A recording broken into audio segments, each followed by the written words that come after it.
Hello everyone, hope आप सभी लोग स्वस्थ होंगे, अच्छे होंगे। मैं डॉक्टर शुभी गुप्रेले पस्तूर। आज इस वीडियो में हम आपके साथ बात करेंगे एक ऐसी बहुत ही कॉमन डेंटल प्रॉब्लम के बारे में जो है टूथ सेंसिटिविटी। अगर आपके दांतों में कुछ भी ठंडा या गर्म खाने के बाद या बहुत ज्यादा मीठा या खट्टा खाने के बाद दर्द या झंझनाहट सी महसूस होती है, जब भी आप आइसक्रीम या फिर कोई गर्म चीज चाय या कॉफी पीते हैं या फिर आप ठंडा पानी पी लेते हैं या फिर कुछ मीठा खा लेते हैं, तो क्या आपको अपने दांत में तेज करंट सा महसूस होता है, तेज झंझनाहट जैसी महसूस होती है? तो ये वीडियो आपके लिए है। आज इस वीडियो में हम कुछ ऐसे 5 घरेलू उपाय जानेंगे जिससे आप अपने घर बैठे कुछ आसान तरीके से अपने दांतों की सेंसिटिविटी प्रॉब्लम यानी कि दांतों में झंझनाहट की समस्या को दूर कर पाएंगे और कुछ ऐसी कंडीशन भी समझेंगे जिसमें आपको अपने डेंटिस्ट के पास जाना, डेंटिस्ट से कंसल्ट करना जरूरी हो जाता है। तो वीडियो को आप एंड तक जरूर देखिएगा क्योंकि जो आखिरी उपाय है वो आपकी इस समस्या को परमानेंटली फिक्स कर सकता है। इसके साथ साथ अगर आप चैनल पर नए हैं तो चैनल को सब्सक्राइब कर लें और बेल आइकन को क्लिक करना बिल्कुल ना भूलें ताकि ऐसे ही हेल्पफुल वीडियोस के नोटिफिकेशंस आप सब तक पहुंचते रहें। चलिए शुरू करते हैं और समझते हैं। सबसे पहले आपका ये जानना जरूरी होता है कि दांतों में सेंसिटिविटी इशू होता क्यों है, दांतों में झंझनाहट की प्रॉब्लम क्यों आती है। हमारे दांतों के अंदर की एक लेयर होती है डेंटिन, जो कि बहुत ज्यादा सेंसिटिव होती है और उसे प्रोटेक्ट करती है। एक इनेमल लेयर उसे कवर करती है, लेकिन जब हमारे किसी कारण ये इनेमल लेयर घिस जाती है या हट जाती है तो डेंटिन लेयर, अंदर वाली लेयर एक्सपोज हो जाती है, जिसकी वजह से आपको कुछ खाने पर, ठंडा या गर्म खाने पर या कुछ मीठा या खट्टा खाने पर तेज झंझनाहट, सेंसिटिविटी इशू होने लगता है। इसके कई और कारण भी हो सकते हैं। सबसे पहला, ज्यादा हार्ड ब्रशिंग। अगर आपको बहुत ज्यादा घिस के, रगड़ के दांतों की ब्रशिंग करने की आदत है, इसकी वजह से इनामिल घिस जाता है, डेंटिन एक्सपोज हो जाता है और दांतों में सेंसिटिविटी आ जाती है। इसके अलावा टीथ ग्राइंडिंग, आपको दांतों को ग्राइंड करने की आदत बहुत ज्यादा है, दांतों को पीसने की आदत ज्यादा है। स्पेशली रात में सोते समय कई लोगों को दांत को किटकिटाने की आदत होती है, जिसकी वजह से दांत घिस जाते हैं और झंझनाहट होने लगती है। या फिर एसिडिक फूड आप बहुत ज्यादा लेते हैं। कुछ फूड ऐसे होते हैं जो हमारे दांत की ऊपरी लेयर यानी कि इनेमल लेयर को घिस देते हैं। इनेमल आपका कम होने लगता है, घिस जाता है, हट जाता है और डेंटिन एक्सपोज हो जाता है, जिसकी वजह से भी झंझनाहट होती है। इसके साथ साथ गम इश्यूज, अगर हमारा जो मसूड़े हैं वो हट जाएं, अपनी जगह से हट जाएं, डेंटिन एक्सपोज हो जाए। या फिर लास्टली कैविटी प्रॉब्लम, अगर आपके दांतों में सड़ान लग गई है जो कि आपके दांत की ऊपर की लेयर से बढ़ते बढ़ते अंदर की लेयर तक पहुंच जाती है, तब भी हमारे दांतों में सेंसिटिविटी इशू या हमारे दांतों में तेज दर्द, करंट जैसा या झंझनाहट जैसी प्रॉब्लम होने लगती है। लेकिन अच्छी बात यह है कि इस प्रॉब्लम को, दांतों की झंझनाहट की समस्या को हम कुछ घरेलू उपाय से मैनेज कर सकते हैं। इसके इनिशियल स्टेज में अगर आप सही समय पर अपने दांतों की समस्या को नोटिस कर लेते हैं शुरुआत में, तब आप घरेलू उपाय से इस प्रॉब्लम को सॉल्व कर लेते हैं। लेकिन अगर प्रॉब्लम बहुत ज्यादा बढ़ जाती है, सीवियर कंडीशन हो जाती है, तब आपको अपने डेंटिस्ट से कंसल्ट करना और प्रॉपर ट्रीटमेंट लेना जरूरी रहता है।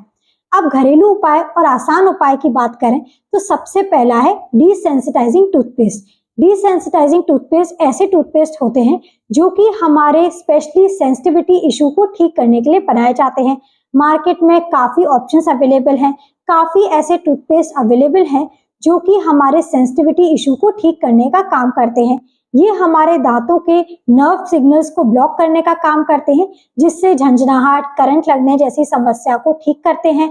हमारे दांत में तेज दर्द आता है कुछ खाने या पीने के बाद, या जो करंट जैसा महसूस होता है वो आपको लगना बंद हो जाता है और धीरे धीरे आपका झंझनाहट की प्रॉब्लम चली जाती है। इसके बाद दूसरा उपाय है सॉल्ट वाटर रिंस, यानी कि नमक के पानी के कुल्ले। आप गुनगुने पानी में नमक डालकर दिन में 2 से 3 बार इसके कुल्ले करें। ये हमारे गम्स को भी हेल्दी रखता है, बैक्टीरियल इन्फेक्शन को कंट्रोल करने का काम करता है, साथ साथ हमारे जो मसूड़ों में दिक्कत हो रही है, समस्या हो रही है, उसे भी ये सॉल्व करता है। नमक में एंटी इन्फ्लेमेटरी गुण होते हैं, एंटी बैक्टीरियल प्रॉपर्टीज होती हैं जो कि हमारे दांतों की कई समस्या को ठीक करने का काम करती है, साथ साथ झंझनाहट जैसी समस्या को भी ठीक करती है। इसके बाद क्लोव ऑयल और आप गार्लिक का पेस्ट भी इस्तेमाल कर सकते हैं। क्लोव ऑयल में एंटी इन्फ्लेमेटरी गुण होते हैं, ये इसमें भी एंटीबैक्टीरियल गुण होते हैं। आप छोटी सी कॉटन में 1 से 2 ड्रॉप क्लोव ऑयल डालकर अपने दांतों पर अप्लाई कर सकते हैं। दांतों में जो झंझनाहट की प्रॉब्लम है वो चली जाती है। इसके अलावा आप लहसुन का पेस्ट को, आप लहसुन को 2-3 कली को अच्छे से पीस कर उनका पेस्ट बना लें और अपने दांतों पर अप्लाई करके 5 से 10 मिनट के लिए छोड़ सकते हैं। इससे भी दांतों की झंझनाहट जैसी समस्या दूर होती है। इसके बाद दूध और हल्दी का पेस्ट। हल्दी भी एक एंटी इन्फ्लेमेटरी गुण होता है, ये हीलिंग एजेंट होती है, हमारे एनामल को रिपेयर करने का काम करती है, हमारे मसूड़ों में होने वाली समस्या को कम करती है। इसके साथ साथ झंझनाहट और सेंसिटिविटी इशू को भी ये ठीक करने का काम करती है।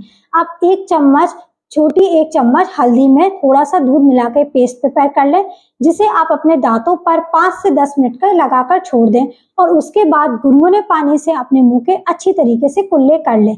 इसको लगाने से, हल्दी का और दूध का पेस्ट लगाने से हमारे दांतों की कई प्रॉब्लम सॉल्व होती हैं। हमारे दांतों में अगर इन्फेक्शन की प्रॉब्लम है वो भी ठीक हो जाती है। इसके अलावा लास्ट और इम्पॉर्टेंट पॉइंट है एसिडिक फूड और एसिडिक ड्रिंक्स को अवॉइड करना। एसिडिक ड्रिंक्स जैसे कि नींबू पानी या सोडा ड्रिंक्स, बहुत ज़्यादा अगर आप कोल्ड ड्रिंक लेते हैं या फिर बहुत ज़्यादा खट्टी चीज़ें खाते हैं, नींबू अगर आप बहुत ज़्यादा खाते हैं, तो इसकी वजह से हमारा जो इनामल लेयर है वो कमज़ोर हो जाती है। इनामल कमज़ोर होगा जिसकी वजह से हमारे दांतों में झंझनाहट आ जाती है। तो इन सारी चीज़ों को आप अवॉइड करें ताकि झंझनाहट की समस्या से आप छुटकारा पा पाएं। तो ये कुछ ऐसे 5 आसान तरीके हैं, कुछ आसान घरेलू तरीके हैं जिनसे आप अपने दांतों की झंझनाहट से छुटकारा पा सकते हैं। अब कुछ ऐसी कंडीशन हो जाती है हमारे दांतों में सेंसिटिविटी के साथ साथ, जब आपको अपने डेंटिस्ट से कंसल्ट करना जरूरी होता है, प्रॉपर ट्रीटमेंट लेना जरूरी होता है। सबसे पहला, अगर आपकी सेंसिटिविटी प्रॉब्लम बहुत ज़्यादा दिन तक चलती आ रही है, 5 से 6 दिन हो गए हैं लेकिन दांतों की झंझनाहट नहीं जा रही है, तब आप अपने डेंटिस्ट से कंसल्ट जरूर करें। इसके बाद अगर आप नोटिस कर रहे हैं कि सेंसिटिविटी के साथ साथ आपके दांत में बहुत ज़्यादा दर्द भी हो रहा है, दर्द आ रहा है, तब आप अपने डेंटिस्ट को जरूर दिखाएं ताकि जो मेन प्रॉब्लम है वो पता चल पाए और आप अपना ट्रीटमेंट करवा पाए। इसके अलावा सेंसिटिविटी इशू आपके सड़ान की वजह से हो रहा है, दांतों में कैविटी प्रॉब्लम है, दांतों में कीड़ा लगा हुआ है, तो उसके लिए आप प्रॉपर ट्रीटमेंट लें। या आपके दांत में क्रैक हो गया है, दांतों में हल्का सा चोट लगने की वजह से या गिरने की वजह से क्रैक हो गया है, सेंसिटिविटी के साथ साथ तेज दर्द आ रहा है, या फिर आपके मसूड़ों में स्वेलिंग, ब्लीडिंग या फिर बहुत ज्यादा रेडनेस हो रही है, तो इन सारी कंडीशंस को आपको अवॉइड नहीं करना है। ये सारी कंडीशंस के लिए आप अपने डेंटिस्ट से कंसल्ट करें और सही ट्रीटमेंट जरूर करवाएं। तो दांतों की झंझनाहट एक कॉमन डेंटल प्रॉब्लम तो है, लेकिन इसे आप सिर्फ कुछ आसान तरीके से ठीक कर सकते हैं, इसको कंट्रोल कर सकते हैं। घर बैठे कुछ ऐसे उपाय अपनाकर आप इस समस्या से छुटकारा पा सकते हैं। लेकिन अगर आपकी ये समस्या बढ़ जाए तो अपने डेंटिस्ट से कंसल्ट और ट्रीटमेंट जरूर लें। उम्मीद है आपको ये वीडियो अच्छे से क्लियर हो गई होगी, आपको पसंद आई होगी। अगर आपके कोई और डाउट हो या क्वेश्चन हो इस टॉपिक से लेकर, तो आप हमें कमेंट सेक्शन में पूछिए। अगर आपको ये वीडियो पसंद आया है तो आप इसे ज़्यादा से ज़्यादा लोगों तक शेयर करें, वीडियो को लाइक करें, और अगर चैनल पर नए हैं तो चैनल को सब्सक्राइब और साथ साथ बेल आइकन को क्लिक करना बिल्कुल ना भूलें, ताकि ऐसे ही हेल्पफुल वीडियोस की नोटिफिकेशंस आप सब तक पहुंचते रहें। Thank you, have a nice day and keep smiling.